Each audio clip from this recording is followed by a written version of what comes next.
This is the Skatebolt Tornado II. I spent 3 months with this electric skateboard, testing its limits and capabilities across more than 120 miles. And now it's time for me to give my full review. So when I initially looked at the specs for this board, I was extremely excited, but also a little bit skeptical. Because this is the first time I see a $550 board that should be able to go 25 miles per hour and have a 25-mile range. So evidently I had to put it to the test myself to see exactly what it was capable of. Before we get on to the actual tests, let's take a quick look at what's inside the box. Apart from the board itself, you get a charger, a wireless remote control and a USB cable for charging that remote. You also get a T-tool with all the essentials to adjust the trucks and wheels and other hardware to your liking. Lastly, there's a user manual which I definitely recommend you read before riding. It's only a handful of pages and gives you all of the essentials before rolling. So the Tornado II uses two 350 watt hub motors, and it has a specified top speed of 25 miles per hour. The speed and acceleration can be unlocked gradually through 4 different speed modes. Now I use a RageLogic V-Box Sport performance logger to track the speed, range and acceleration. It's quite an expensive piece of equipment, but it gives very accurate readings. And just for your information, I'm 165 pounds, so heavier or lighter riders may get different results. I was able to clock a top speed of 25.2 miles per hour on a flat surface. I was pleasantly surprised to see that it actually held up to its promise in terms of speed.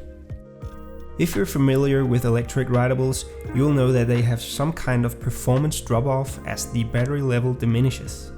With the Tornado II, I found that to be very limited. Now the top speed and acceleration only really started to decrease when I got below 20% of power, at which point the remote will give you a friendly reminder that you are running low on juice. I moved on to test the acceleration by seeing how fast I could go from a standstill to 15 miles per hour. I ran 4 of these benchmarks and took the average time, which turned out to be 4.04 seconds. Now this is a very solid score. Compared to the MaxFind Max 2 Pro and the Backfire G2T, which are some other skateboards I've reviewed, it definitely feels a lot snappier. Skatebolt states that the Tornado II can handle 25-degree inclines. From my testing, I was able to conquer a 24-degree incline while maintaining a speed of around 8 miles per hour. So it's definitely a good option for riders who live in a hilly area as well. If you use your electric skateboards for commuting, range and battery quality is incredibly important. The Skatebolt Tornado II is fitted with a 42 volts 7.5 amp hours lithium-ion battery under the deck. Now this translates to a battery capacity of 350 watt hours, which is more than the Backfire Cellet or the Backfire G3, which are both more expensive models. It takes around 3 hours to fully charge, and Skatebolt says that it can cover a range of 22 to 25 miles on a single charge. And now this was the specification I was the most doubtful about, so once again I put it to the test. Electric skateboards will rarely be able to cover the range that manufacturers specify, and this is because they test them in these almost clinically impossible settings to maximize the stats. So how does this one perform in a real-world scenario? Now I rode the battery empty at 3 different speeds to see just how good the range was. In my first test, I averaged 19.7 miles per hour and I got 15.4 miles of range. Now this was the fastest test, and I really tried to push the speed beyond what I would normally ride at. Now the second time I held an average speed of 15.3 miles per hour, and that yielded 18.2 miles of range. Now this is what I consider the most accurate real-life range, because this is the speed I normally ride at. The last test, I tried to push the battery further by decreasing my average speed down to 12.2 miles per hour. And I actually managed to get 20.9 miles on a single charge here. While this isn't exactly the 22 to 25 miles stated on their website, I am still really impressed by the range I was able to cover. For me, 18.2 miles is more than enough for a full day of commuting, and it's definitely notably higher than what I've gotten from similarly priced boards. So now that we got the benchmarking out of the way, let's talk a bit about the actual board itself and its design. The Skatebolt Tornado II has a rather bulky longboard style deck that measures 38 by 11 inches.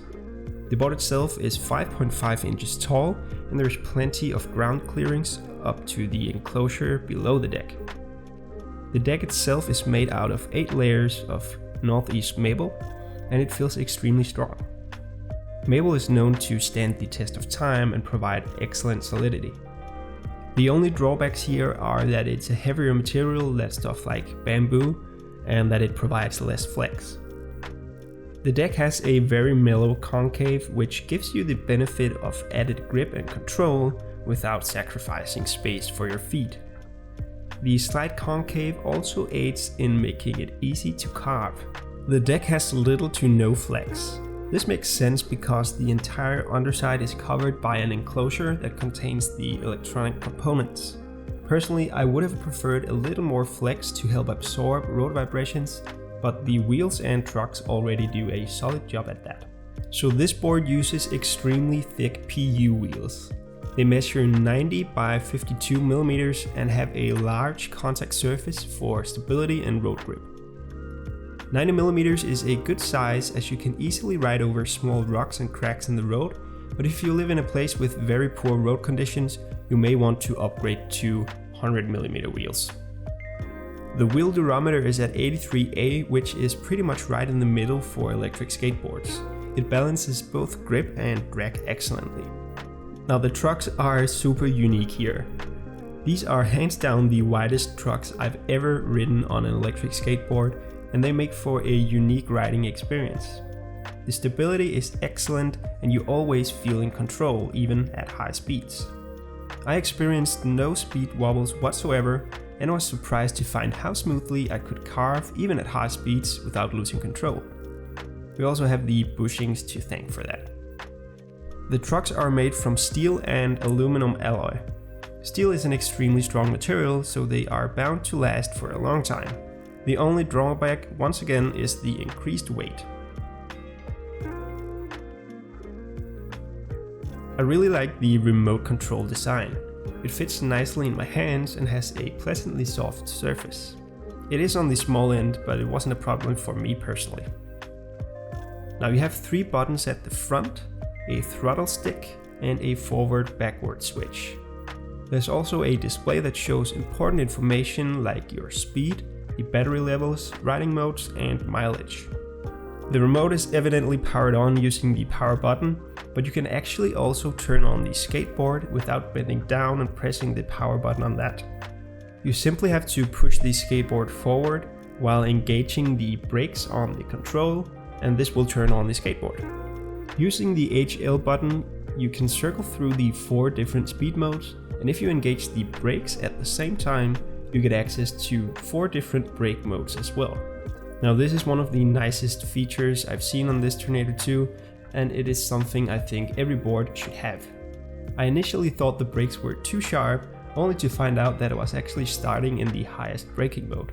But when I turned it down to mode number 2, it felt just right for me.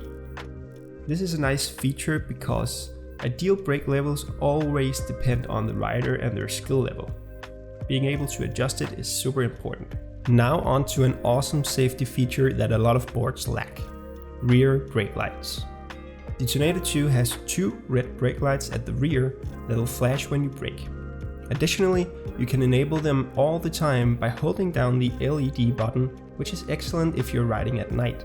The LED button will also let you enable cruise control if you click it once you're at your desired speed. Simply engage the brakes to stop the cruise control. The throttle itself is really nice. Again, it's on the smaller side, but it feels smooth and it's easy to make small gradual adjustments so you don't get a jolty ride. There is no noticeable latency between the remote and the board itself, which is a problem some cheaper boards have suffered from. Lastly, there's a forward and backward switch on the side of the controller.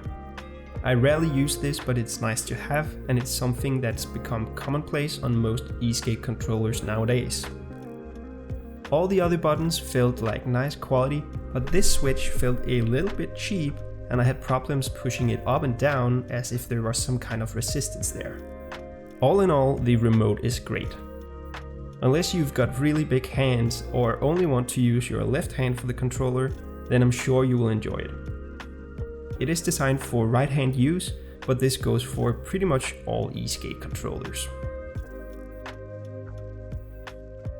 I've talked about individual parts, but I wanted to comment on the build as a whole too. Now, it's quite a bulky board. It weighs 19 pounds and has a load capacity of 264 pounds. It's definitely not something you want to carry around all the time. You'll want to keep it on the road as much as possible. It's excellent for speed and ride quality, and it has an impressive range as well. And looking at the construction materials, I don't doubt that it will serve me well through extended wear and tear, but the main trade-off I keep coming back to is the weight. If you don't mind the 19 pounds of weight and large dimensions, then you'll have a hard time finding a board that packs so much value into such a smooth ride at this price point. The Skatebolt Tornado II is a versatile value pack offering ideal for both beginners and advanced riders. With its 25.2 miles per hour top speed and 4 separate speed and brake modes, there's plenty of room to grow accustomed to the speed before unleashing the full power of this beast. It's a solid option for commuters with its 18.2 mile tested range, and the 25-degree hill climb ability ensures that you can handle whatever is in front of you. The board is extremely stable, and the truck and bushing system effectively absorbs road vibrations and keeps you steady when you're carving around the street. If you're after a lightweight and portable solution, however, there probably are better options out there. The Tornado II weighs 19 pounds, which isn't crazy overboard, but it isn't going to be as easy to carry around as smaller penny boards would. Lastly, if you want something with a lot of deck flex, this isn't it either. However, the design still does a great job at absorbing shocks despite this. The large trucks help a lot with stability and eliminating wobbles at high speeds.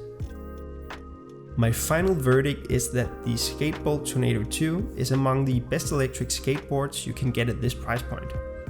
It's a true longboard style beast with impressive specs and an even more impressive price. Alright, that's it for this review. If you have any questions, feel free to leave a comment below. If you want to support the channel, feel free to use our affiliate link in the description or click the subscribe button for more videos. You may always use the coupon code ERideHero for a 5% discount over at Skatebolt. Thanks for watching.